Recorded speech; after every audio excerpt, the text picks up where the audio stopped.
The alarm went off at 5:42 a.m., the same as every other morning for the past 6 years. Marcus Whitfield reached out from under the worn cotton blanket and silenced it with the flat of his palm. Before the second beep. A small mercy he gave himself. And the apartment. The bedroom was still dark. The kind of dark that belonged to early March in Connecticut, when winter had not yet made up its mind to leave. He sat up on the edge of the bed and waited for his back to remember how to be a back. 42 seconds, give or take.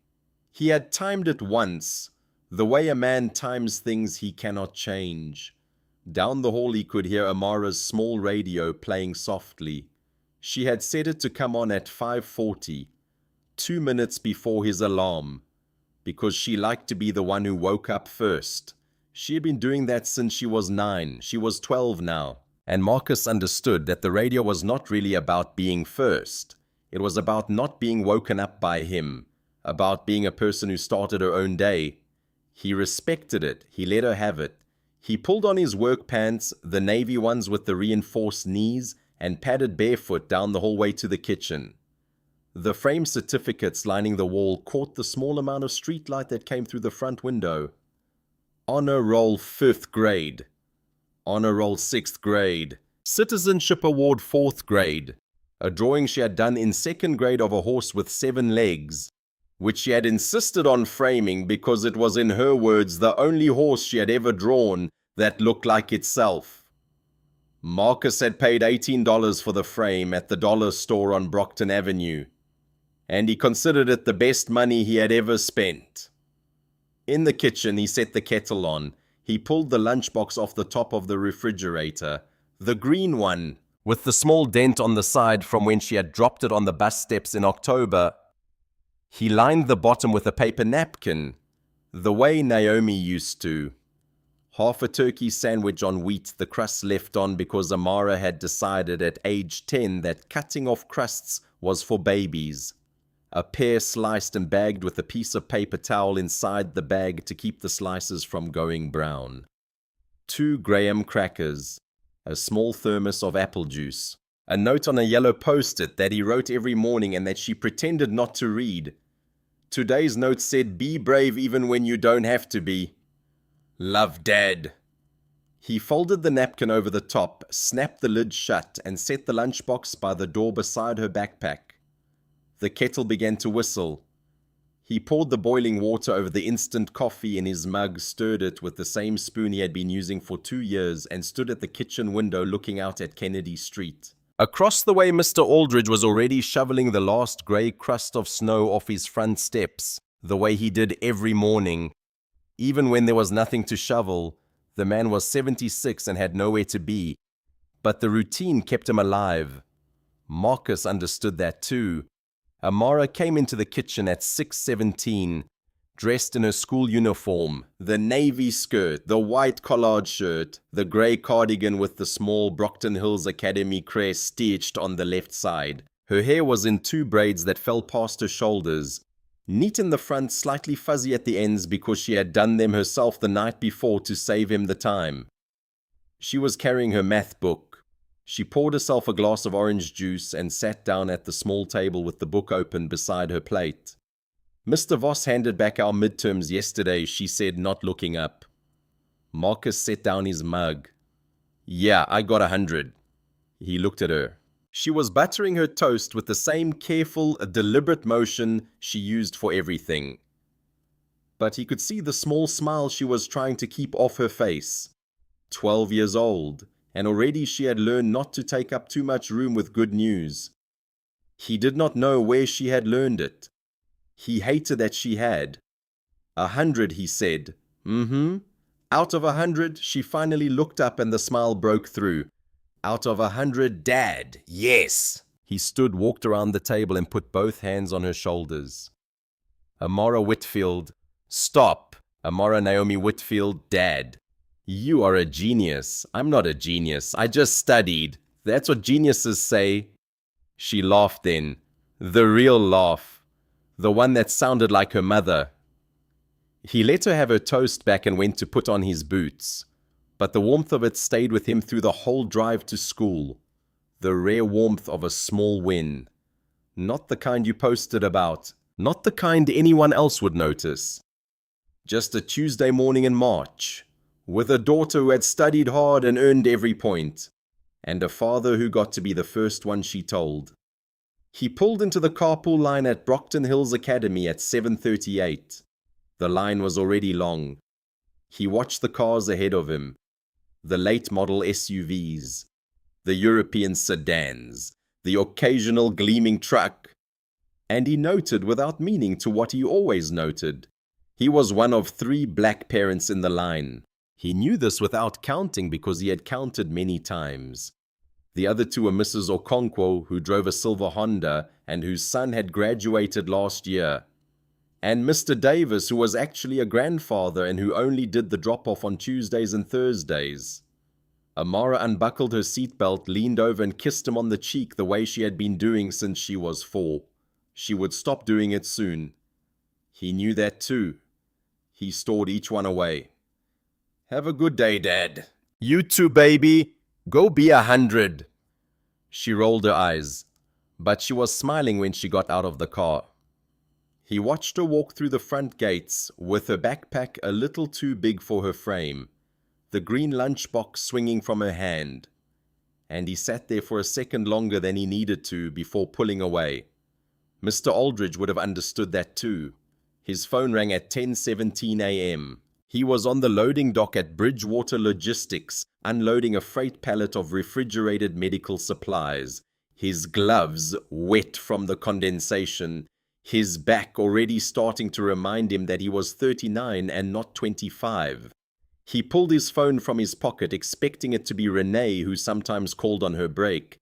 The screen said Brockton Hills Academy main office. He set down the box he was holding. He stepped back from the dock. He stood in the small patch of sunlight near the loading bay door, and he answered. "This is Marcus Whitfield. Mr. Whitfield, this is Patricia Lane in the main office at Brockton Hills Academy. I'm calling to ask if you can come in this morning. There's a matter regarding Amara that requires your presence." He waited. He did not ask the question yet. He had learned over many years and many phone calls that if you asked too quickly, people would tell you the version they wanted you to hear. If you waited, sometimes they told you more. "Mr. Whitfield, is she hurt?" "No. No, she's not hurt. She's safe. But the situation is urgent and we'd appreciate it if you could come as soon as possible." "What kind of situation?" "It would be better if we discussed it in person." He looked across the loading dock at his supervisor, Carl, who was already watching him. Carl had 3 kids of his own. He knew the face Marcus was making. "I'll be there in 40 minutes. He pulled off his gloves on the drive over.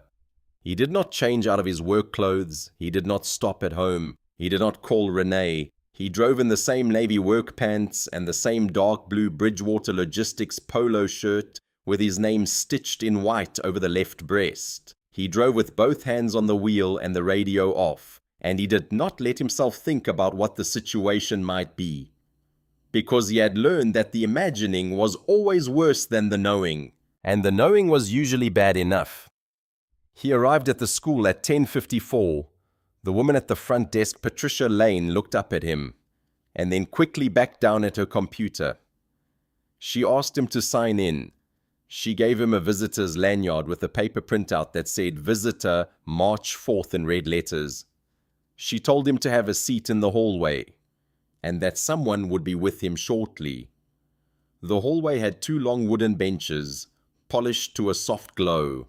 The kind of furniture that looked like it had been donated by a family with a name on the gymnasium. He sat on the bench closest to the conference room door. There were 2 other parents waiting, both white, both well-dressed, both holding paper coffee cups from the cafe down the street. Neither of them looked at him. Not in a hostile way, in the way that practiced people look past the parts of a room that do not concern them. He waited 22 minutes. He knew it was 22 minutes because he watched the small clock on the wall above the secretary's desk and he counted. He had been counting things for a long time.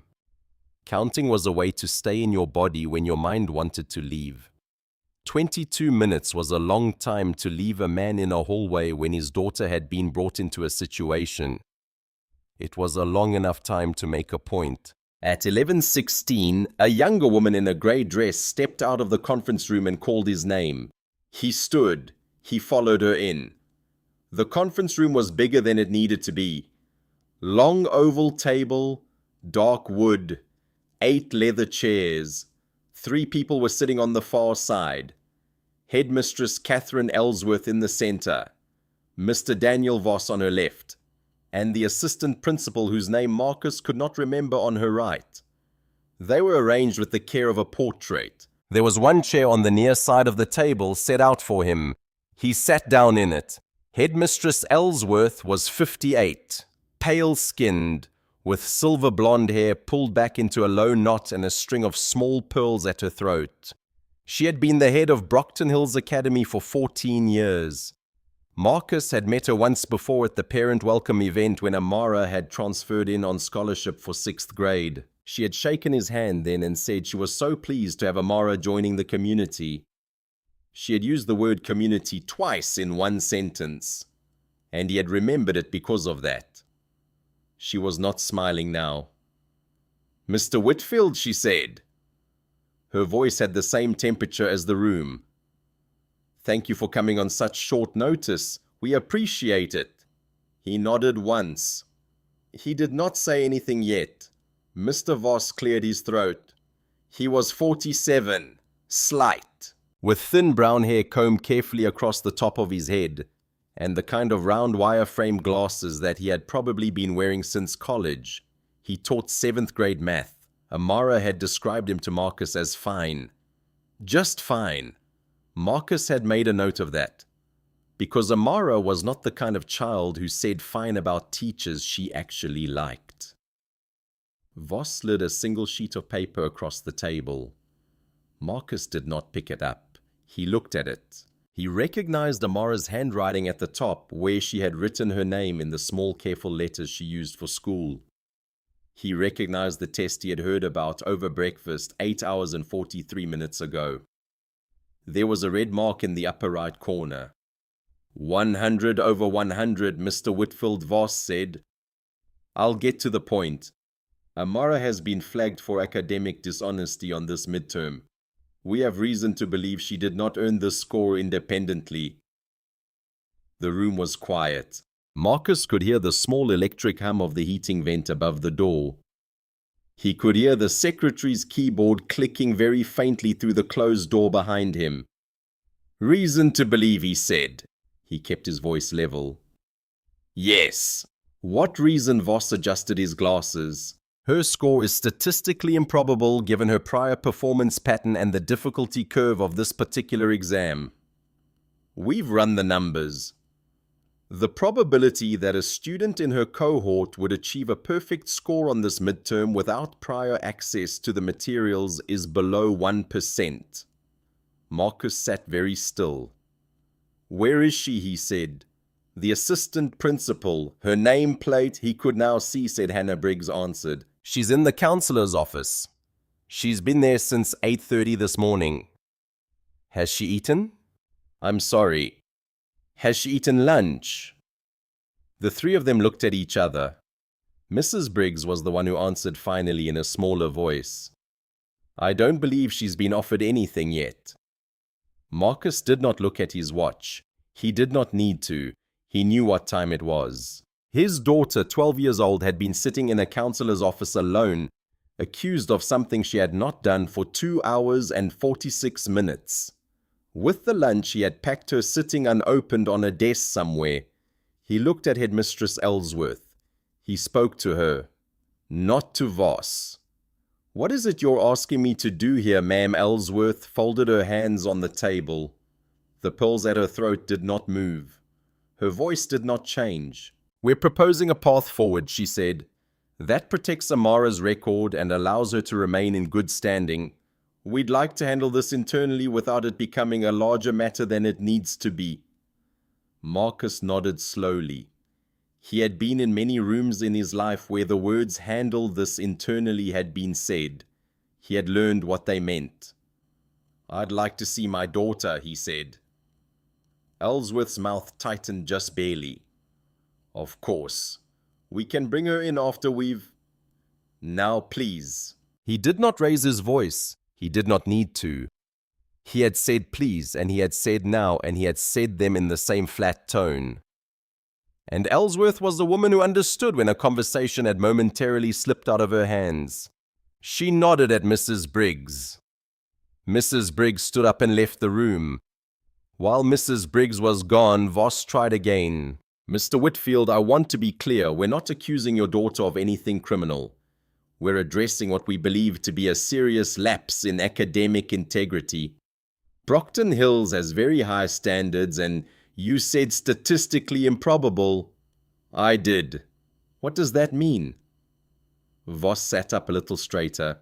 He liked the question. He had been waiting for the question. "It means that when we put Amara's score against the broader distribution of test results, both within her class and against the standardized data we have for students at her level, the result is an outlier. A significant outlier. The kind that in our professional judgment warrants review. What's her usual score in your class?" A small pause. "In the high 80s, low 90s. That's a B plus A minus range." "Yes." "And on this test she got 100. "Yes." "And the difference between a 93 and 100 is what you're calling statistically improbable." Voss opened his mouth, then closed it. He glanced at Ellsworth. Ellsworth did not look at him. "It's the magnitude of the jump combined with the difficulty of the particular test items," Voss said. "Several of the questions were ones where, frankly, even our top-performing students made errors. For Amara to have answered all of them correctly puts her in the top well. It puts her in a percentile that is unusual for a student from a demographic background." The sentence hung there. Marcus did not move. He did not blink. He let it sit in the air the way you let a piece of broken glass sit on the floor before you decide whether to step on it or sweep it up. Voss heard himself a half-second too late. His face changed color. I mean from her background statistically, in terms of standardized data of the cohort patterns I heard you the first time," Marcus said. The word demographic sat between them. Voss had said it. Ellsworth had heard it. Mrs. Briggs would hear about it when she came back, because Ellsworth would tell her later that they needed to be careful with their language going forward, and that would be the only acknowledgement any of them ever gave it. Marcus turned to Ellsworth. "I'd like to see the evidence." "I'm sorry, the evidence. You said you have reason to believe." "I'd like to see what that reason is." Ellsworth gave him a small patient smile, the kind of smile Marcus had seen many times on many faces across many counters and many desks. The smile that said, "I understand that you do not understand how this works, and I'm going to be very kind about it. Mr. Whitfield, the school's internal review process is confidential. We don't share the specifics of our methodology with outside parties, including parents. What I can tell you is that a flag of this nature is not raised lightly. Mr. Voss is one of our most experienced teachers, and the protocols he follows are rigorous. Outside parties. I'm sorry you called me an outside party. I'm her father." "That was not what I meant was that the methodology is internal. The proposal we're putting forward is designed to resolve this without any harm to Amara's standing. She would accept a 0 on this particular midterm. She would attend a values reset workshop, which we run several times a year for students who need a moment of recalibration. The matter would not appear on her permanent record.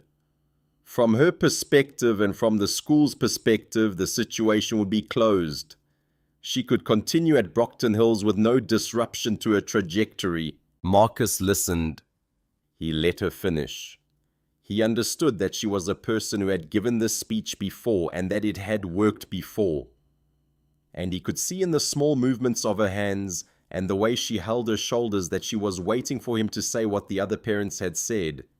He did not say it. He said nothing for 8 full seconds. He had counted those too.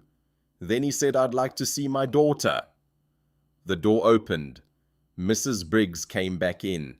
She was alone. "She's coming," Mrs. Briggs said. "Mrs. Pellman is walking her over now?" Marcus stood up. I'll meet her in the hallway. Mr. Whitfield, we haven't. I'll meet her in the hallway, he said again in the same flat voice, and he walked out before any of them could decide what to do about it.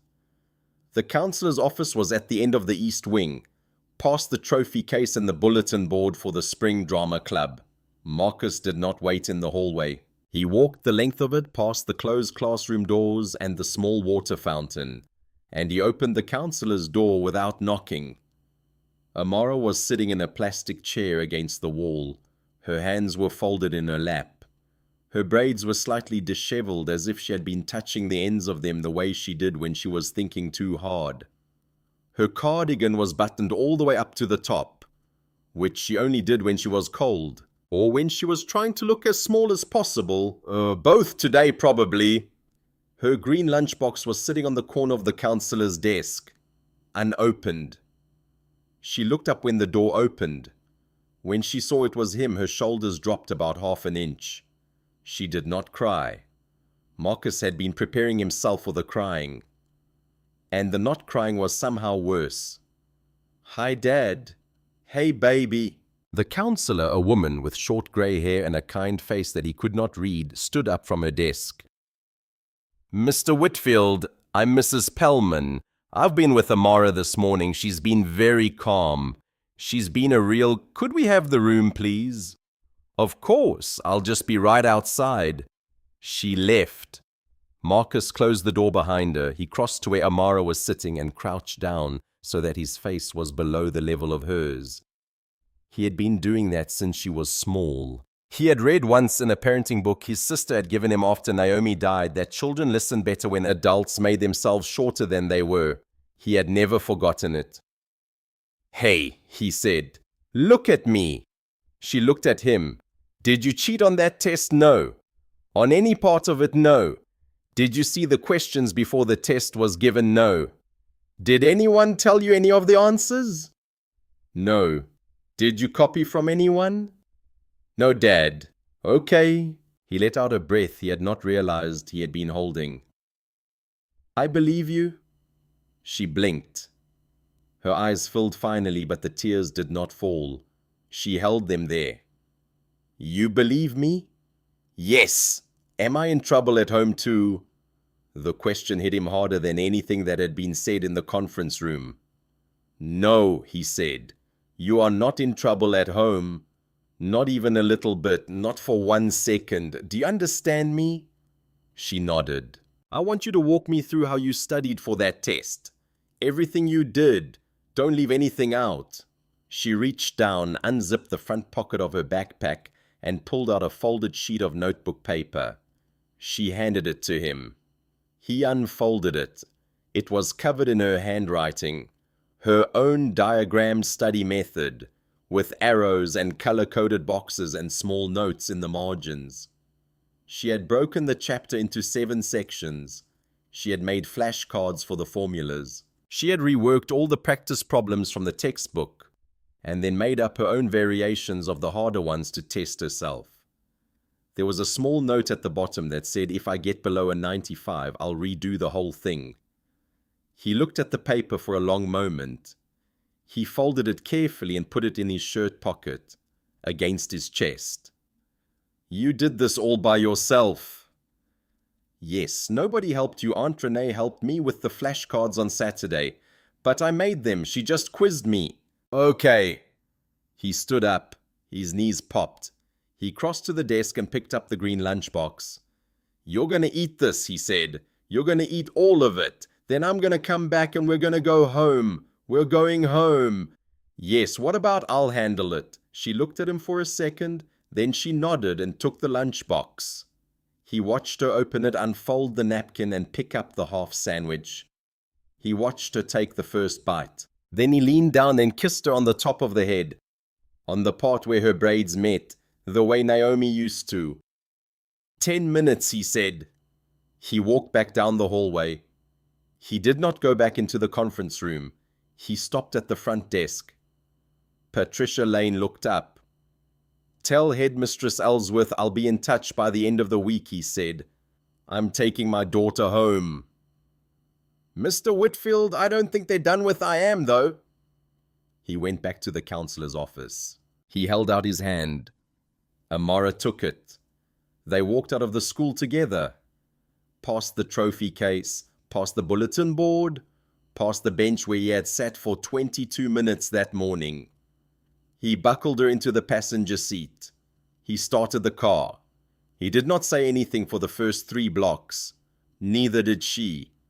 Then at the light on Brockton Avenue, she said, "Dad, yeah, baby, thank you for believing me."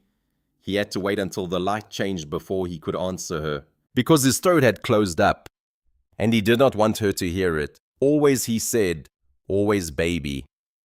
He drove the long way home. He did not plan it. He just took the turn down Maple Street instead of staying on Brockton, and then he took the next turn and the next, and he found himself driving past the Bridgewater Logistics warehouse where he had been unloading a pallet 4 hours earlier. Carl's truck was still in the lot. The world was still going. The world did not know that anything had happened. The world rarely did. He kept driving. He passed the elementary school where Amara had gone for kindergarten through 5th grade. The small brick building on Rogers Avenue with the chain-link fence and the 4 square courts painted on the blacktop. She had used to wave at him from that fence on the days he picked her up early. She would press her face against the chain-link and yell "Dad" across the parking lot until he yelled it back. And the yard duty teacher would shake her head at the both of them, but smile. He thought about Naomi. He had been thinking about Naomi a lot, but not in the usual ways. Usually he thought about her in the small absences, the empty side of the bed, the second toothbrush he had finally thrown out 2 years after the funeral, the way Amara had her laugh. Today he was thinking about something Naomi had said about Amara when she was 4 years old. Naomi had been sitting on the floor of the living room of their old apartment on Hartford Street watching Amara stack blocks. Amara had built a tower, knocked it down, and then immediately rebuilt it with the blocks in a different order, looking at it the second time as if she were trying to figure out whether the new order was better. Naomi had looked up at Marcus from the floor and said, "That child has my mother's mind. Sharp in a way that scares people. We're going to have to fight for her." Marcus had not understood it at the time. He had thought she was being dramatic. He understood it now. In the passenger seat, Amara was eating the second graham cracker. She had finished the sandwich and the pear. She was looking out the window the way she did when she was processing something. Quiet, focused, her brow slightly furrowed. He let her process. He drove. When they got home, he made her a cup of hot chocolate from the packet the way he did when she was sick. And he set her up on the couch with the throw blanket and the remote. He told her she could watch whatever she wanted. She picked a nature documentary about octopuses. She always picked nature documentaries. He sat with her through the first segment, his arm around her shoulders, her head against his ribs. And he did not talk and she did not talk, and that was the conversation. When she fell asleep on the couch around 4 in the afternoon, he covered her with the bigger blanket and went into the kitchen and called his sister. Renee picked up on the second ring. "Hey, what's wrong?" He told her the whole thing in the order it had happened without editorializing. The way he had learned to tell things to Renee. Because Renee was a paralegal and Renee did not need him to dress it up. She was quiet when he finished. He could hear her breathing on the other end of the line. "Okay," she said, "okay, first of all, I want you to know that I'm going to lose my mind for about 40 seconds and then I'm going to be useful. Hold on." He waited. He could hear her get up from her desk, walk somewhere and shut a door. He could hear her say something that he could not quite make out, which sounded like it was probably profane. Then he heard her come back. "Okay," she said, "useful now. Tell me what you need. What does it take to get the school's internal review records subpoenaed? For a private school?" "Yes. It's harder. They're not subject to the same disclosure rules as public schools, but not impossible. Depends on the cause of action. If you're talking about a discrimination claim, you can get there. It takes time, it takes money, and it takes a lawyer who knows what they're doing in education law, which is a specialty. How much money? Marcus, how much? To file a few thousand, to actually litigate more than you have. I'm sorry, I'm being honest with you. Okay, but that's not the only road. What's the other road? The other road is you don't sue them. The other road is you make the cost of fighting you greater than the cost of fixing it. He sat with that for a moment. Renee, yeah. I need a couple of days off. Can you watch her after school tomorrow and Thursday? Marcus, I will rearrange every single thing in my life. You don't even have to ask. Thank you. What are you going to do? I'm going to go to the library. A small pause. Okay, the library, yeah. You want to tell me why? Not yet. Let me look at it first. Okay, Marcus, yeah, I love you and I love that kid and whatever you need. I know, me too. He hung up. He called a supervisor at Bridgewater. Carl picked up and Marcus did not have to explain much because Carl had seen his face that morning and Carl had 3 kids of his own. Marcus told him he needed 3 personal days. Carl told him to take 4. Marcus thanked him and hung up. He went back into the living room. Amara was awake. She was sitting up on the couch with the blanket pulled around her shoulders. The octopus documentary was still playing, but she was not watching it. She was looking at him. Dad! Yeah, baby, maybe I should just take the 0. He sat down on the couch next to her. Tell me why you think that. Because then everything goes back to normal. I can keep going to school, I can finish the year, we don't have to fight about it. And I can just get 100 on the next one, and the one after that. I can just keep getting hundreds until they have to believe me. He looked at her, 12 years old, already strategizing her way out of something she should not have to strategize her way out of. Amara! Yeah. Some things are not supposed to go back to normal. She did not say anything. If you take the 0, what they said about you stays true to them, in their files, in their heads, and the next kid who comes along who looks like you, who's smart like you, what happens to that kid? She looked down at her hands. And I'm not going to make that decision for you. You're old enough to have a say. But I want you to think about it. I want you to think about whether you want to be the kid who took the 0 or whether you want to be the kid who didn't. She thought about it. He could see her thinking. Her brow did the thing it did. Her hands folded and unfolded in her lap. I don't want to take it, okay? But I don't want to fight it either. I just want them to be wrong and for everyone to know they were wrong and to not have to be the person who made it happen. I know, baby, that's not how it works, is it? No, he said, that's not how it works. She nodded slowly, then she leaned against him, and he put his arm around her. And they watched the rest of the octopus documentary together. The octopus on the screen was changing colors to blend into a piece of coral. Amara was very still against his side. After a while, she said very quietly, I didn't cheat, Dad. And he said, I know, baby. I know. And she nodded against his shoulder, and they kept watching. And outside the window, the afternoon light went a little bit gold, and then a little bit grey. And somewhere across town in an office at Brockton Hills Academy, headmistress Catherine Ellsworth was almost certainly drafting an email about a parent who needed to be managed. The Brockton Hills Public Library opened at 9. Marcus was there at 8:52. He waited in the parking lot in the cold drinking gas station, coffee from a paper cup. And at 8:59 he watched the librarian walk to the front door, unlock it, and flip the small wooden sign from closed to open. He gave her 2 minutes to get to her desk. Then he went in. The library had not changed in 20 years. Same green carpet, same wooden card catalogue that no one used anymore but no one had thrown away. Same hand-drawn signs on the bulletin board for tutoring and yoga and an upcoming bake sale to benefit the volunteer fire department. He had spent Saturday afternoons here when he was Amara's age, before everything had moved to the internet, before the library had become a quieter and quieter place.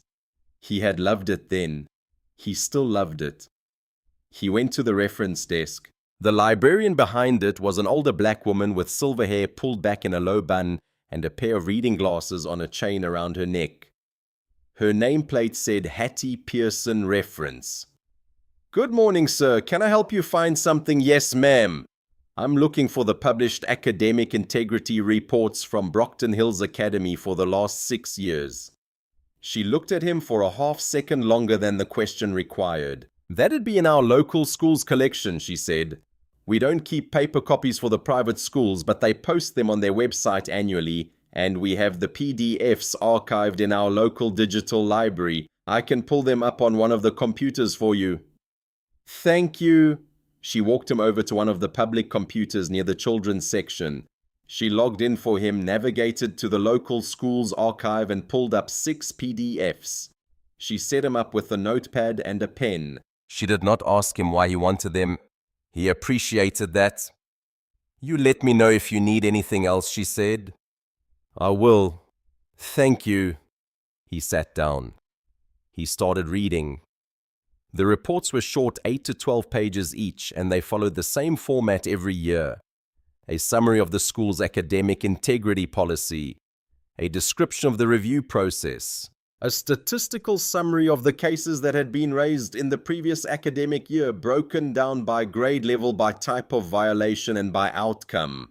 He started taking notes. Year 1, 6 cases, Year 2, 4 cases, Year 3, 11 cases, Year 4, 7 cases, Year 5, 9 cases, Year 6, 10 cases, total over 6 years, 47 cases. The reports did not break down the cases by race. They broke them down by grade, by class, by type of violation. But they did include something else in a small subsection toward the back of each report. The names of the students involved redacted with a small letter code in place of the name.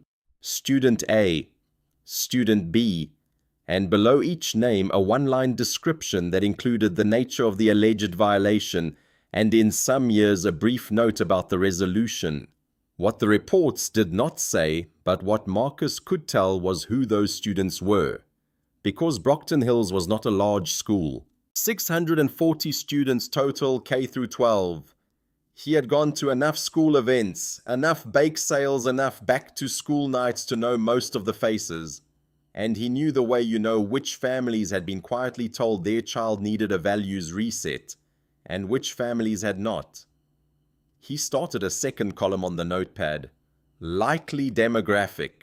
He filled it in case by case, year by year, conservatively. Where he was sure he wrote it down. Where he was not sure he left it blank. By the end of 2 hours he had a number.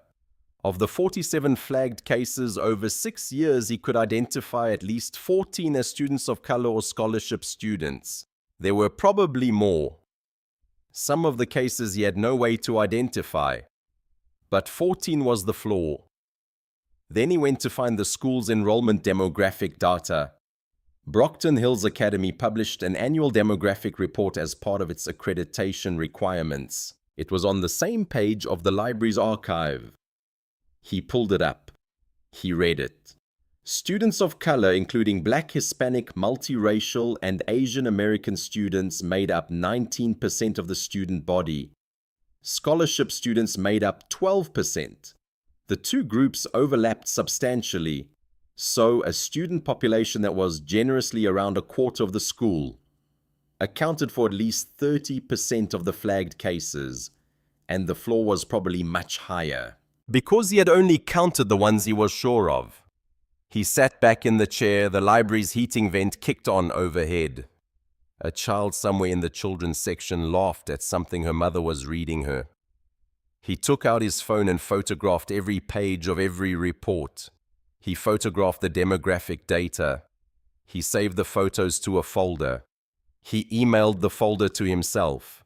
He emailed it to Renee. He emailed it to a personal address he had set up years ago for important documents and had used maybe 3 times. When he was finished, he stood up to take the notepad back to the reference desk. Mrs. Pearson was at her station. She looked up when he approached. "Did you find what you needed?" "I did." "Thank you."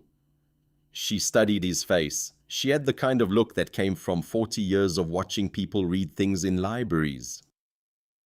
"Mr. Whitfield," she said. He stopped. He had not given her his name. "My grandson went there," she said. Class of 2014, he had something similar happen to him his junior year. Math test he did unusually well on. We didn't have the money to fight it. We let them give him the 0. He never quite recovered academically. He never quite recovered, period. Marcus looked at her. I'm sorry, he said. I'm not telling you for sympathy. I'm telling you because if you're doing what I think you're doing, you should know you're not the first. How did you know? I've been watching you for 2 hours. Nobody photographs that much of a school report unless they're getting ready for a fight. She reached under the counter and pulled out a fresh notepad. She slid it across the desk to him. Take this one too. The one you've been using is half full, and you're going to need more pages before this is done. He took the notepad. Thank you, ma'am, Mrs. Pearson. Hattie, and you're welcome. He walked out of the library into the cold March sunlight. He sat in his car for a long time before he started the engine. Renee called him at 1 o'clock. I have 3 families who'll talk to you. 2 say in person, 1 will only do phone. How did you find them? Don't ask, just take what I'm giving you. She gave him the names and addresses. The Okonkwo's lived in a townhouse complex in West Hartford, 25 minutes away. The Reyes-Hamilton family lived in a small ranch house on the other side of Brockton Hills, 10 minutes from where Marcus was sitting. The third family, the one that would only do phone, was somewhere in Massachusetts.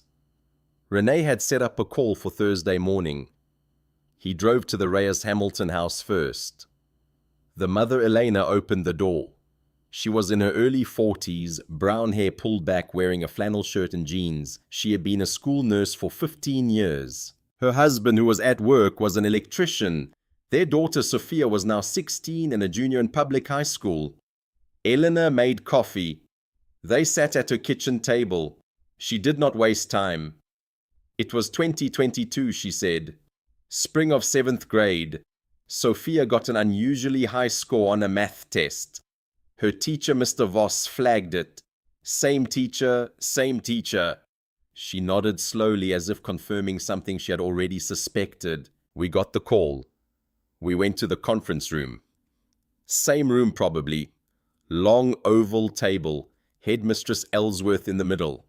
They told us the score was statistically improbable. They offered us a deal. Take the 0. Attend the workshop. Keep it off her record. What did you do? We took the deal. I'm not proud of it. We took it because Sophia was a scholarship kid, and we had been told very quietly that scholarship students who refused to participate in the resolution process sometimes had their scholarships reviewed at the end of the year. It wasn't a threat.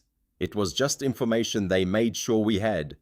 They told you that not in writing, in a hallway, by an administrator I'd rather not name. He nodded. He took notes. Sophia took the 0, Elena said. She did the workshop. She finished out the year. She went to public high school after that. Her father and I made the decision. She was not consulted. She was 12 and she was already starting to think it was her fault and we couldn't stand watching her get smaller. So we left. How is she now? She's good. She's a junior. She's going to apply to engineering programs. She's the first one in our family to be on that path. But she still does not talk about that year. Not to us, not to her therapist, not to anyone. Whatever they did to her in that conference room is still in her. I'd like it to stop being in her, but I don't know how to get it out. He looked down at his notepad. Mrs. Reyes-Hamilton, Elena. Elena? If I'm able to use this anonymously, no names, no identifying details, would you allow that? She looked at him for a long time. Use it, she said. Use it however you need to. If my daughter's year of being small can stop somebody else's daughter from having a year of being small, then it counts for something. Use it.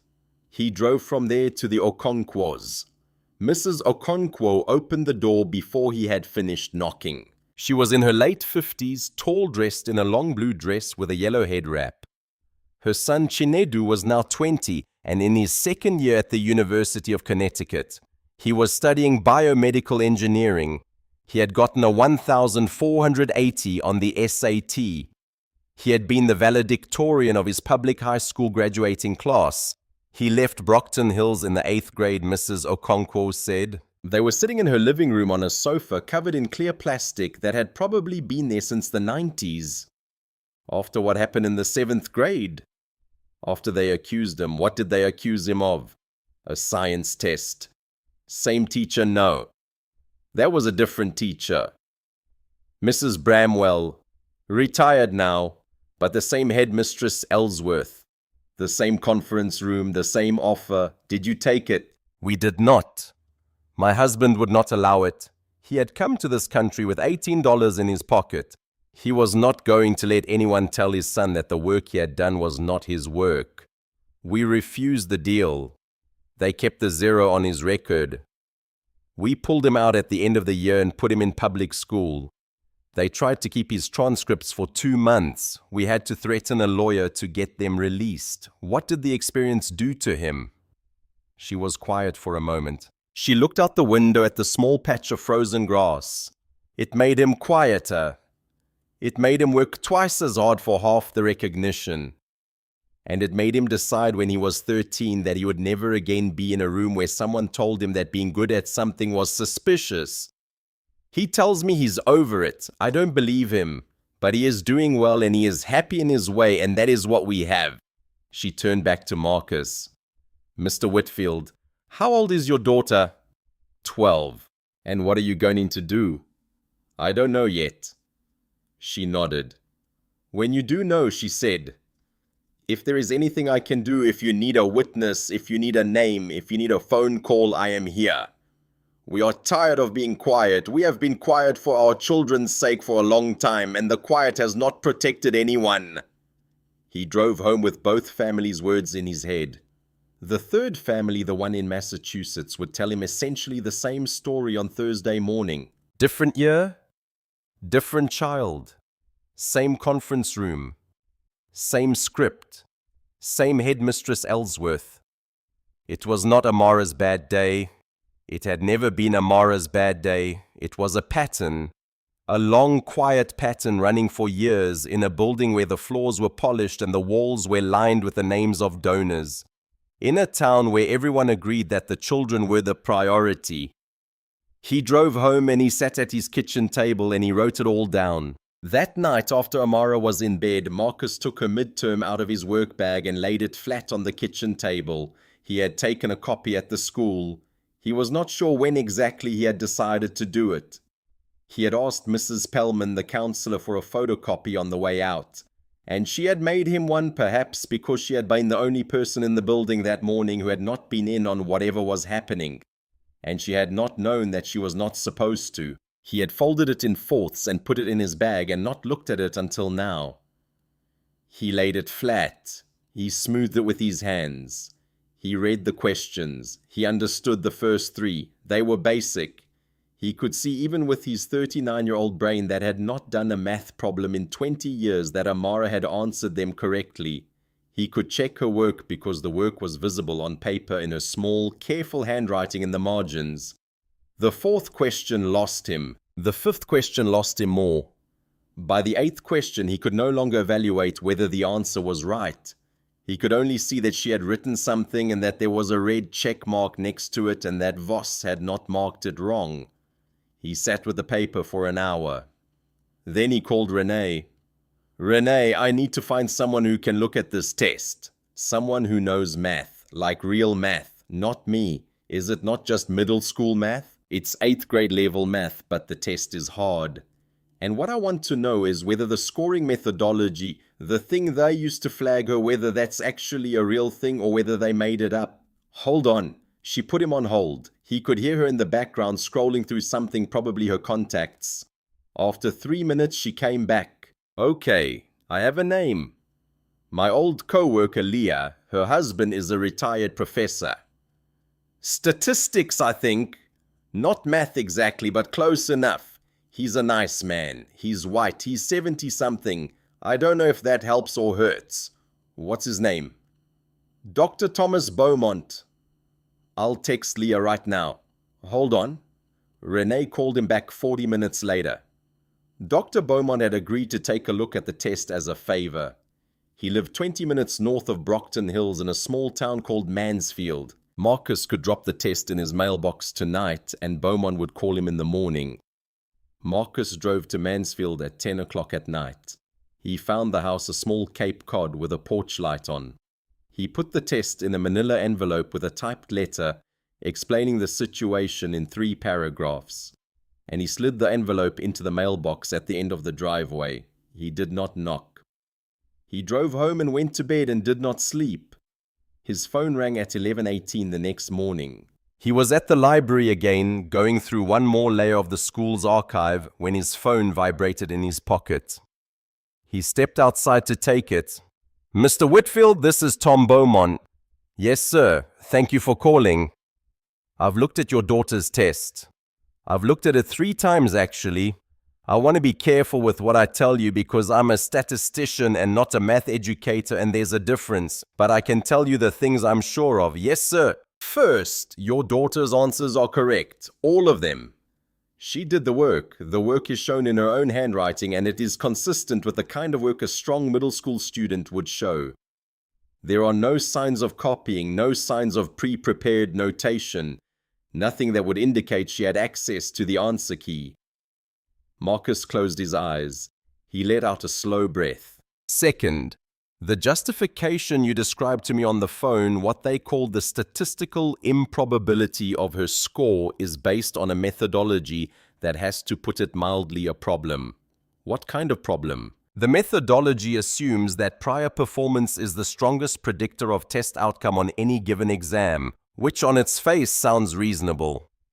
But the model they appear to be using based on what you described was originally developed in 2017 by a private testing firm in Texas, and it was flagged in 2019 by a study published in the Journal of Educational Measurement as having a built-in bias against students whose prior testing data was incomplete or inconsistent, which in practice disproportionately affected scholarship students, transfer students, and students of color who had moved between school systems.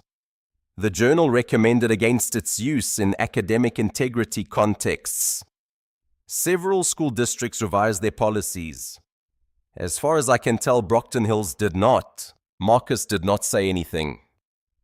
"Mr. Whitfield, are you there? I'm here. I will write this up for you in writing. I'll have it to you by tomorrow morning. I'll cite the study. I'll cite my credentials. I will sign it. You can use it however you need to. Why are you doing this?"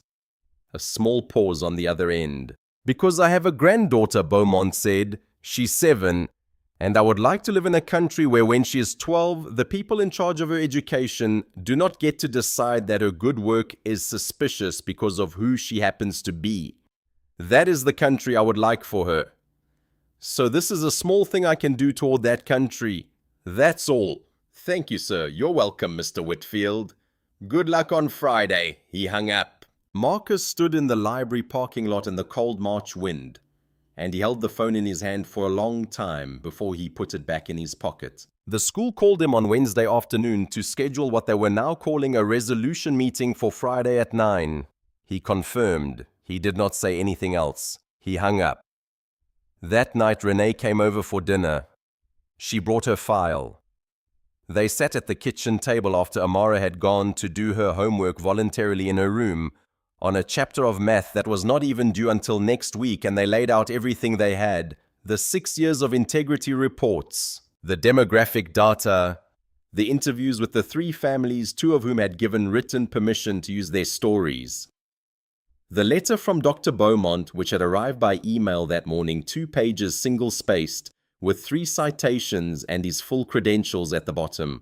A draft demand letter Renee had written in her capacity as a paralegal, which was carefully worded to avoid practicing law without a license, but which would, in the hands of an actual lawyer, become a real document very quickly. "Here's what I want you to do," Renee said. "I want you to walk in there with nothing visible.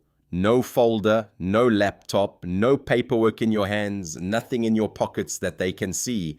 I want you to walk in like you walked in the first time." "Why?" "Because they're going to be ready for the parent who walks in with the binder. They've handled that parent. They have a script for that parent. They do not have a script for a man who walks in empty-handed and then proceeds to dismantle them with what he carries in his head and his pocket. Just my pocket. Bring the photographs. Print copies. Slide them across the table one at a time. No theater, just paper. The paper does the work. What about the letter from Beaumont? That comes second. After the photographs, what about the families? Those are names. Names go third. You name them, you don't show paper. The paper for the families is in the demand letter, and the demand letter does not come out unless they make you bring it out. And the journalist. She smiled for the first time all night. The journalist, she said, is your last card. You play that card after they think you've already played all your cards. You play it when they think you're done. Do you understand? I understand. He sat back in his chair.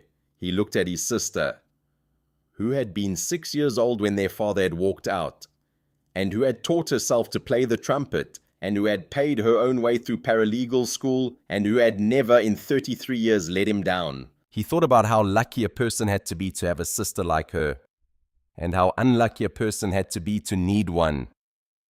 Renee. Yeah, thank you. Stop, we're not doing that yet. We're doing that on Saturday morning with the pancake. Right now we're working. He laughed. It was the first time he had laughed in 3 days. That night before bed, Amara came into the kitchen in her pajamas. She had brushed her teeth. Her braids were freshly redone for the morning, and she was holding her stuffed octopus, the one she had had since she was 5, and that she still slept with, even though she pretended she did not. Dad. Yeah, baby. Will I have to switch schools no matter what happens? He sat down. He pulled her onto his knee. She was getting too big for it. He did not say anything about that. I don't know, baby. I don't know what's going to happen yet. But whatever happens, you and me will figure it out. And we will figure it out together. Okay. One more thing. What? Tomorrow when I go to the meeting, I do not want you sitting in that counselor's office again. Aunt Renee is going to take you for the morning. You'll be at her apartment. She has cinnamon rolls and that show you like. A small real smile. Okay, I love you, Amara. I love you, Dad. She went to bed.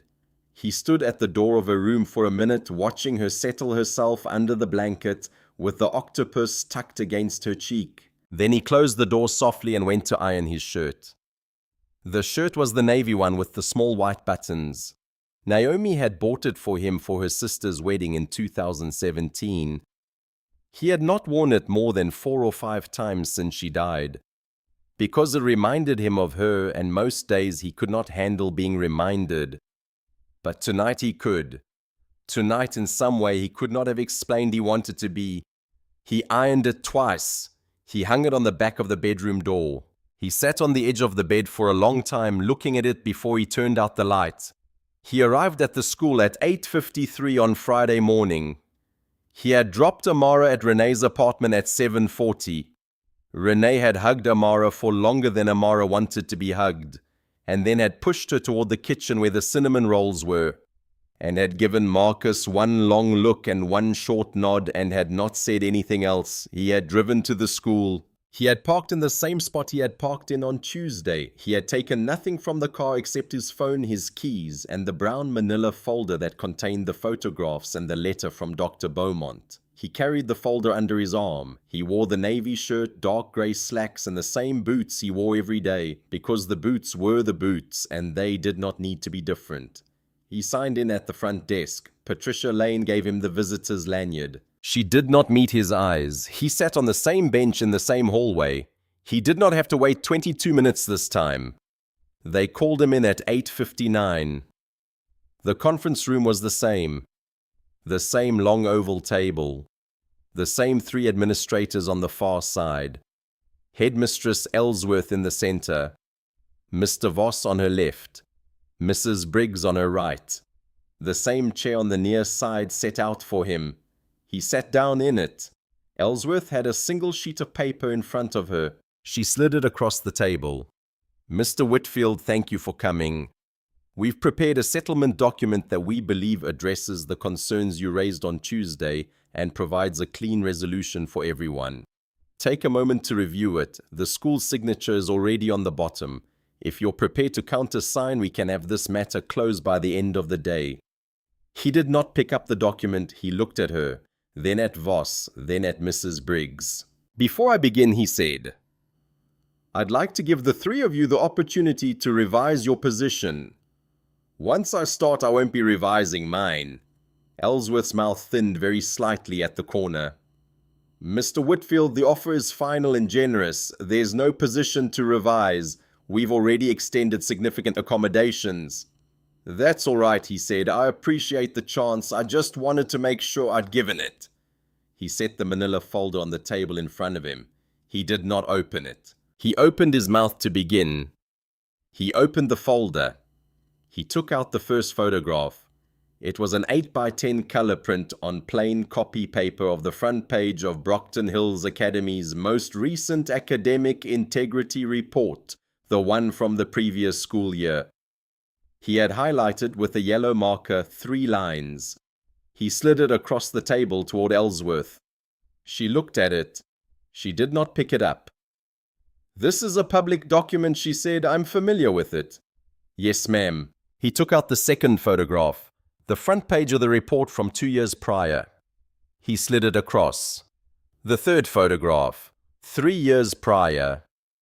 The fourth, 4 years. The fifth, 5. The sixth, 6.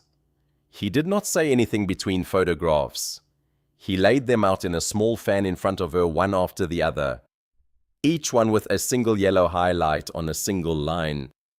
When he was done, he sat back. He folded his hands on the table. "In each of these reports," he said, "the school discloses the number of students flagged for academic integrity violations in that year.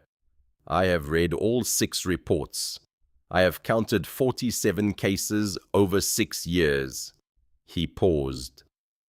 "Of those 47 cases, I have been able to identify at least 14 as students of color or scholarship students. I'm sure of 14. The actual number is likely higher." He paused again. "Brockton Hills Academy's published demographic data indicates that students of color and scholarship students together make up approximately a quarter of the student body. So the population that is a quarter of the school is responsible for conservatively just under a third of the flagged cases. The actual figure accounting for the cases I cannot identify is likely closer to half." The room was quiet. Voss spoke first. "Mr. Whitfield, with respect, correlation is not causation. There are many factors that go into these flags, and I agree." He turned to Voss. He kept his voice level. "Correlation is not causation. I'm not making a causal claim today. I'm making a descriptive claim. I'm describing what the school's own published data shows, and I'm telling you that I'm not the only person who can read it." He took out the second item from the folder. It was Dr. Beaumont's letter.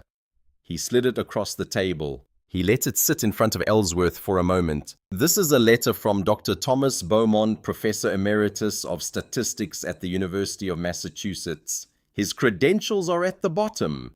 He has reviewed my daughter's midterm. He has reviewed the methodology you appear to have used to flag her. He concludes 2 things. 1. My daughter's answers are correct in her own handwriting with no signs of copying or pre-prepared notation. 2. The methodology you appear to have used was flagged in a peer-reviewed journal in 2019 as having a built-in bias against students with incomplete prior testing data.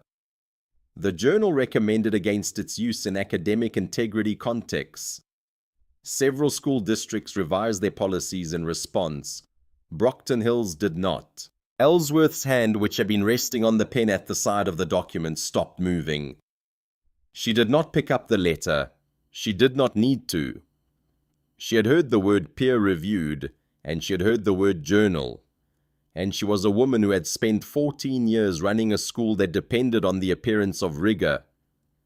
And she understood what it meant for a parent to have walked into her conference room with a letter from a professor. Mrs. Briggs, the assistant principal, glanced sideways at Ellsworth. It was the first time in 3 meetings that Marcus had seen anyone in that row look at anyone else. He took out nothing else from the folder.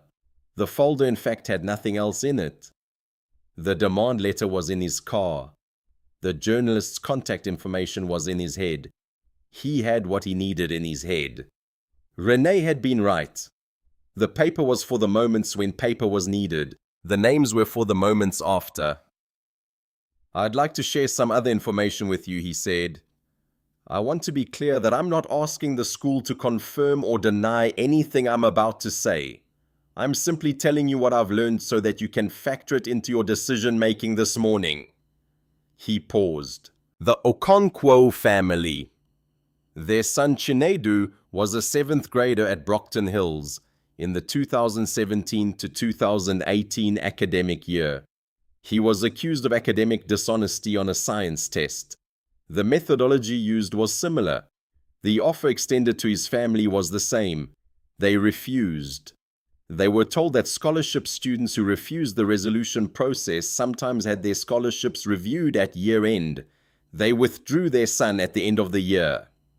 He paused. The Reyes Hamilton family. Their daughter Sophia was a 7th grader in 2021 to 2022. She was flagged on a math test by Mr. Voss. The methodology was the same. The offer was the same. They accepted because they were a scholarship family and they did not feel they had a choice. Their daughter is now in public high school and according to her mother has not spoken about that year to anyone.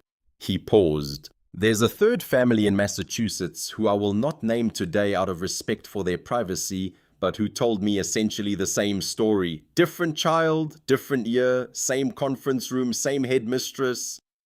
He turned slightly so that he was facing Ellsworth directly. All 3 families have given me permission to share their stories. 2 have given me written permission. The 3rd is willing to be named if and when it becomes useful. He stopped. He did not say anything else. He waited. Ellsworth was the first to recover. She had not been headmistress for 14 years for nothing. Her voice when she found it was the same calibrated temperature it had been at the start. "Mr. Whitfield, these are serious allegations. They deserve a measured and thorough response. If there are concerns about historical practices at the school, those concerns should be raised through appropriate channels with proper documentation and with an opportunity for the school to respond formally and in detail. I would be more than happy to take all of this under advisement and to follow up with you in writing within. With respect, ma'am. I'm not asking the school to do anything historical today. I'm asking the school to do 3 things about my daughter today before this meeting ends. I'd like to read them to you." He did not have a list. He did not need one. He'd been writing this list in his head for 3 days. 1. The accusation against Amara Whitfield is to be retracted in writing signed by you and placed in her permanent academic file by end of day today. 2. Her grade on the midterm is to be restored to 100 with no notation of the original flag. 3. A written apology from the school signed by you is to be delivered to her in person no later than Monday morning. Voss began to object. He opened his mouth and made the sound of beginning to object. Ellsworth raised one finger. He stopped. She did not look at him. She kept her eyes on Marcus. "Mr. Whitfield, I'd like to take a brief recess. Could you give us 10 minutes? "Of course, thank you." He stood up. He gathered the photographs slowly, one by one, putting them back in the folder in the order he had laid them out. He put the letter on top. He closed the folder. He picked it up.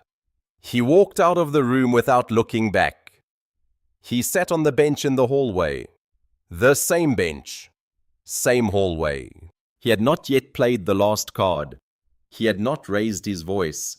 He had not threatened to sue, though the demand letter was in the car, and Renee was sitting in the parking lot with the engine on, ready to walk in if he texted her a single letter. He had not mentioned the journalist, though he had a 4 o'clock phone call scheduled with Sarah Halverson at the Hartford Courant and Sarah Halverson had 2 children at a private school herself, and she had been waiting for a story like this for 3 years.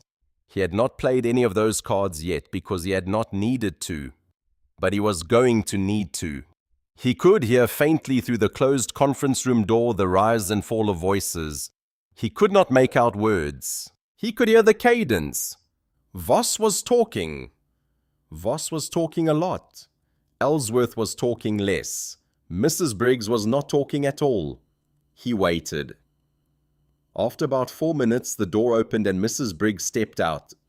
She did not look at him as she walked past down the hallway into the main office. She came back 2 minutes later carrying a thick green binder. She went back into the conference room. She closed the door. He waited. After another 6 minutes, the door opened again. This time it was Ellsworth. "Mr. Whitfield, could you come back in, please?" He stood. He walked back in. He sat down in the same chair. The settlement document was gone from the table. In its place was a yellow legal pad on which Ellsworth had been writing. "Mr. Whitfield," she said, "we have a counter-proposal." He waited. "The school is prepared to do the following.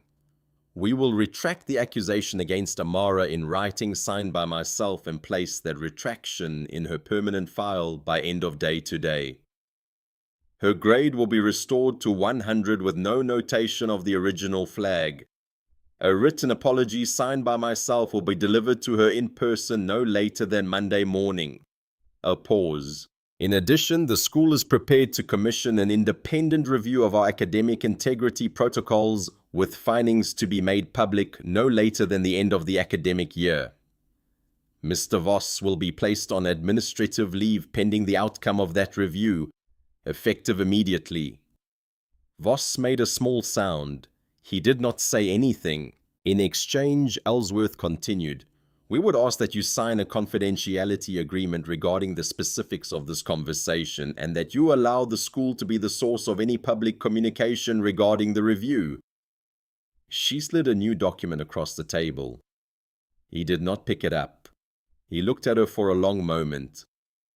"I'd like to say 2 things," he said. "Please. 1. I appreciate the school's willingness to address Amara's situation. I will accept items 1 through 3 without modification. I will accept the independent review and the leave. Those are good things and they should happen." She nodded very slightly. 2. I will not sign a confidentiality agreement. I have no plans to lead the public conversation about what has happened here. I am not seeking publicity and I will not be seeking publicity. I am a warehouse worker and I have a daughter and I would like to go back to my life. But I am not going to sign a piece of paper that prevents me from speaking the truth if the truth needs to be spoken." He paused. "I have a 4 o'clock phone call this afternoon with a reporter at the Hartford Courant. Her name is Sarah Halverson. The call is going to happen either way. The content of the call is the only thing still being decided. If the school does what it has just said it will do in the timeline it has just said it will do it, my call will be brief. I will tell her that I had a misunderstanding with my daughter's school and that it has been resolved to my satisfaction. If the school does not do what it has just said it will do, I will tell her something else. That is the only choice I'm offering." He did not raise his voice for any of it. He delivered every word at the same temperature. He had learned somewhere sometime that when you have the truth and when you have the documents, the loudest thing you can do is not raise your voice. Ellsworth looked at him. She did not blink. For the first time in any of these meetings, Marcus saw something move behind her face that was not the practiced calm of a 14-year veteran. It was briefly a flick of something else, not anger, not panic, something more like recognition. The look of a person who has at long last met a parent who was not going to be managed. "All right, Mr. Whitfield," she said quietly.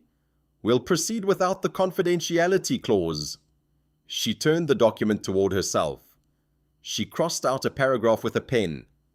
She initialed the cross out. She turned the document back toward him. "I'll have the retraction, the grade restoration, and the apology drafted this afternoon. Mrs. Briggs will deliver them to your home before 5 o'clock. Mr. Voss is as of this moment on leave. The independent review will be commissioned by Wednesday of next week. Thank you, Mr. Whitfield. Yes, ma'am? I'd like to say something to you off the record, if I may. You may. She set down the pen. She folded her hands. I have been the head of this school for 14 years. In that time, I have made many decisions and I have signed many documents, and I have on occasion sat in this room across from a parent who I did not understand and did not try to understand.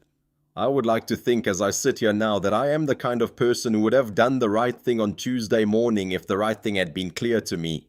I am not certain that is true, but I would like to think it is. And I would like you to know that at minimum the right thing is now clear to me. He did not nod. He did not soften. He just looked at her. That's something, he said. I know it isn't enough. No, ma'am, it isn't, but it's something. He stood up. He picked up the manila folder. He left the room. In the hallway, he walked past Patricia Lane at the front desk, and this time she looked up at him. And this time he met her eyes, and this time she nodded just once. And he did not nod back. But he did not look away either. He walked out into the parking lot. Renee was sitting in her car with the engine on. He gave her a thumbs up, and she put her head down on the steering wheel for a moment, and then she lifted it up and laughed. And he laughed too, standing in the cold parking lot in his navy shirt and his dark grey slacks and his work boots. He had skipped the small moment in his memory of it, but it had happened. Between leaving the conference room the first time when Ellsworth had asked for the recess and being called back in, he had been sitting on the bench in the hallway. He had been looking at his phone. Amara had texted him a picture. It was a picture of her math notebook. She was sitting at Renee's kitchen table and she had opened her textbook to the next chapter, and she had done a problem that was not even assigned. The picture showed her hand in the corner of the frame holding a pencil. The problem was solved correctly. She had drawn a small star next to the answer. He had been looking at the picture when a woman had stopped in front of the bench. She was a teacher, he could tell from the lanyard around her neck. She was in her 50s, white with short grey hair and small reading glasses pushed up into it. He had never seen her before. Mr. Whitfield. He had looked up. Yes. My name is Margaret Halloran. I teach English, 8th grade. I just wanted to say something to you briefly, and then I'm going to walk away because I shouldn't be talking to you. He had not said anything. He had waited. What you're doing matters, she had said. I don't know exactly what you're doing in there, but I know what's been happening in this school for a long time, and I know it has needed somebody to do something about it. I am sorry it took this long, and I am sorry you are the one who had to do it. That's all. I just wanted you to know. There are people inside this building who see what is happening. Some of us have not been brave enough. I'm sorry. She had picked up her coffee. She had walked away before he could respond. He had sat there for another minute looking at the place where she had been standing. Then he had gone back to looking at the picture of his daughter's notebook, the small star, the pencil, the hand. He had thought, looking at the picture, this is what she did this morning. After everything. She got up at Renee's house and she did a math problem that wasn't even assigned because she likes math problems. Because she is the kind of person who likes math problems. They almost made her stop being that person. They almost did. He had put the phone away. The conference room door had opened. He had gone back in. Now standing in the parking lot with Renee laughing into her steering wheel, he thought about Margaret Halloran in the hallway. He thought about Mrs. Pearson at the library. He thought about Dr. Beaumont in Mansfield. He thought about Mrs. Okonkwo in West Hartford, and Elena Reyes Hamilton in Brockton Hills, and the family in Massachusetts whose name he was protecting. He thought about Renee, who had rearranged her entire week. He thought about Carl, who had given him 4 personal days when he had asked for 3. He thought about how it took a lot of people to do a thing that looked from the outside like one man doing a thing. He got into the car. He drove to Renee's apartment. He picked up his daughter. Mrs. Briggs delivered the documents at 4:42 p.m.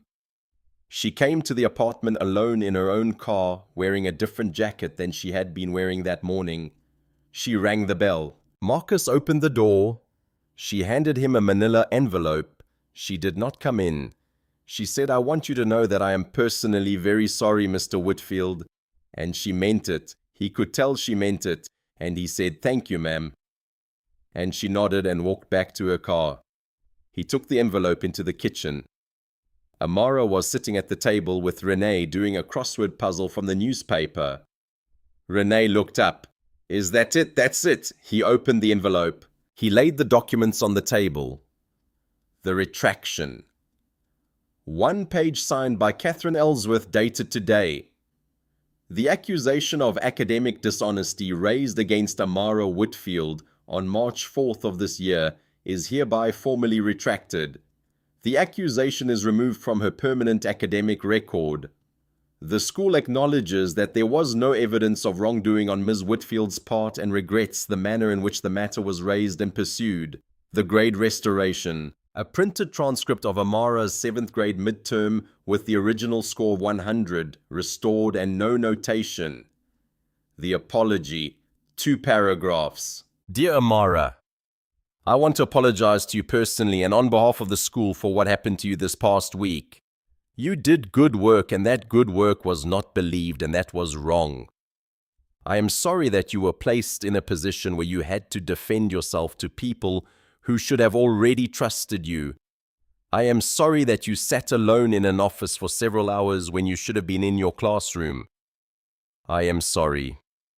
I hope in time you will be able to forgive us, although you do not owe us that forgiveness. With deep regret, Catherine Ellsworth. Amara read the apology 3 times. Marcus could see her reading it. Her finger moved along the lines. Her brow did the thing it did. When she was done, she folded it carefully in half, and then in half again, and she put it in her pocket. Dad. Yeah, baby. Will Mr. Voss lose his job? I don't know, baby. He's on leave right now. There's going to be a review. Whether he loses his job depends on what the review finds. She thought about it. I don't want him to lose his whole life, she said. I just want him to stop doing it to other kids. Marcus looked at her. Renee looked at her. Renee looked at Marcus. Okay, Marcus said, okay, baby. He sat down at the table. He pulled her against his side. She leaned into him. She was getting too big for it. He did not say anything about that. That night, after Renee had gone home, after Amara had brushed her teeth and put on her pajamas, after he had read her the chapter of the book they were reading together, after she was almost asleep, he sat on the edge of her bed and said, Amara, do you want to stay at Brockton Hills? A long pause. He thought she might have fallen asleep. Then she said, Can I think about it? Yes. How long? As long as you need. Okay. She rolled over. She tucked the octopus under her cheek. Dad. Yeah. You did a really good job today. Thank you, baby. Mum would have been proud of you. He sat there for a long time after she fell asleep. He looked at her. The way her chest moved under the blanket. The small movement of her braids on the pillow. He thought about Naomi. He thought about what Naomi would have said about the conference room and the documents and the navy shirt. He thought she would have laughed at the navy shirt. She had always told him the navy shirt was too tight in the shoulders. She had been right, but he had never admitted it. He turned off the light. He closed the door softly. He went to the kitchen and sat at the table for a long time without doing anything. He did not turn on the television. He did not pick up his phone. He just sat there. After a while, he started to cry quietly without making any noise. The way he had taught himself to cry over many years so that Amara would not hear him in the next room. He cried for about 20 minutes. Then he stopped, and he washed his face. And he went to bed. The Independent Review began the following Wednesday. It was conducted by an outside firm called Hartwood Education Consulting based in Boston. They were given access to 7 years of academic integrity records. They interviewed 23 families, including all 3 that Marcus had spoken with and 4 others they identified independently. They reviewed Mr. Voss's flagging history specifically and that of 2 other teachers. They issued their final report at the end of the school year. The report confirmed the pattern. It used different language than Marcus would have used. It spoke of disparate outcomes and methodological vulnerabilities and a need for procedural reform, but the substance was the same. 3 other students received retroactive grade restorations. 2 of them were the Okonkwo and Reyes Hamilton families' children, now older, the restoration coming years too late to undo the damage, but doing what little it could. Mr. Voss resigned in late April before the formal hearing, citing personal reasons. Headmistress Catherine Ellsworth retired at the end of the school year. The official statement said that she was retiring to spend more time with her grandchildren. The unofficial story, which Marcus heard from Margaret Halloran, the English teacher who had stopped him in the hallway, was that the board had asked her to. The Hartford Courant ran the story on a Sunday in mid-April. Sarah Halverson wrote it. She did a careful, thorough job. Marcus declined to be photographed, but he agreed to be quoted. The quote that ran was, "I just wanted my daughter's 100 to be 100. Everything else came from there." The story was picked up by 2 regional outlets and 1 national education publication. There was a brief flurry of attention. It died down within a week, which was how Marcus had wanted it. He did not give any television interviews. He did not start a foundation. He did not write a book. He went back to work at Bridgewater Logistics on the Monday after the meeting, and Carl gave him a slightly awkward fist bump in the break room, and that was the extent of the officer's acknowledgement, and Marcus was grateful for it. The Okonkwos called him on a Saturday in May. Mrs. Okonkwo did most of the talking. She thanked him. She said her son had read the article and had cried, which was something her son had not done since he was 12. She said her husband wanted Marcus to know that he was a man, which was the highest compliment her husband knew how to give and which Marcus accepted in the spirit it was meant.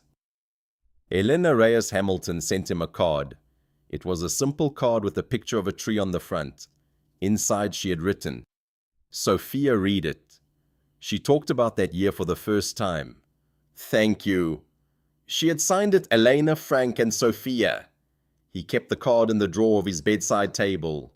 He took it out sometimes when he could not sleep. Mrs. Pearson at the library left a card on the front desk for him to pick up. He stopped by on a Wednesday afternoon. The card was a thank you card with a picture of a stack of books on the front. Inside, in her careful handwriting, she had written, "For my grandson, and for yours someday, Hattie." Amara finished 7th grade with a 99 average. She was invited to a regional math competition in May. She thought about it for 2 days. Then she said yes. She placed 3rd out of 46 competitors. She came home with a small bronze medal in a velvet box and an enormous smile that she could not keep off her face on the car ride home. And Marcus framed the medal that weekend and hung it in the hallway with the certificates.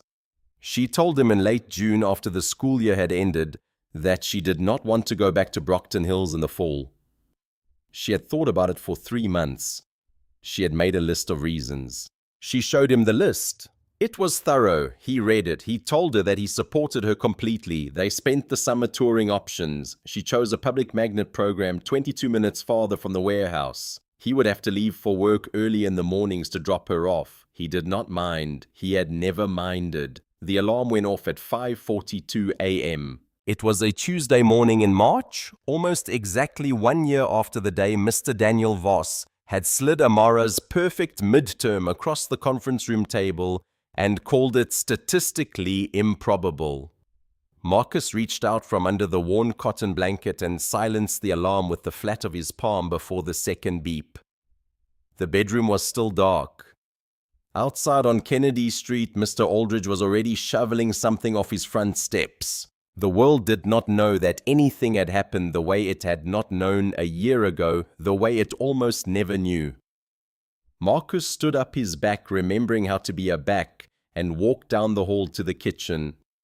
The frame certificates lining the hallway caught the small amount of streetlight that came through the front window. Honor Roll 5th grade. Honor Roll 6th grade. Honor Roll 7th grade. Citizenship Award 4th grade. The drawing of the seven-legged horse.